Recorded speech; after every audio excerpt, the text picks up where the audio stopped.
ନୂଆ ବର୍ଷରେ ବଡ଼ ଅଘଟଣ। ନ୍ୟୁୟର୍କ ପାର୍ଟି ସାଜିଲା କାଲ। ପାର୍ଟି ସାରି ଫେରିବା ବେଳେ ଜଗି ବସିଥିଲା ମୃତ୍ୟୁ। ନୂଆ ବର୍ଷର ପ୍ରଥମ ସୂର୍ଯ୍ୟ ଦେଖିବା ପୂର୍ବରୁ ଏକ ଭୟଙ୍କର ସଡ଼କ ଦୁର୍ଘଟଣାରେ ଚାଲିଗଲେ 6 ସାଙ୍ଗଙ୍କ ଜୀବନ। ଝାଡ଼ଖଣ୍ଡର ଜାମସେଦପୁରରେ ଘଟିଛି ଏହି ଦୁଃଖଦ ଘଟଣା।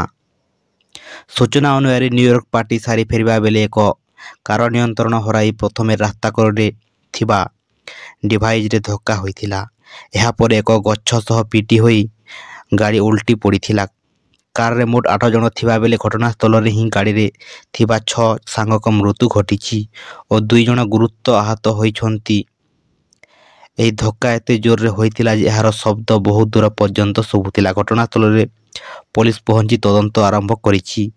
ସ୍ଥାନୀୟ ଲୋକଙ୍କ ଠାରୁ ଦୁର୍ଘଟଣା ସମ୍ପର୍କରେ ସୂଚନା ସଂଗ୍ରହ କରି ମୃତକଙ୍କ ଶବକୁ ପୋଷ୍ଟମର୍ଟମ ପାଇଁ ପଠାଇ ଦିଆଯାଇଛି। ସେମାନେ ଯେଉଁ ସ୍ଥାନରୁ ଫେରୁଥିଲେ ତାହା ଜଣାପଡ଼ିନାହିଁ।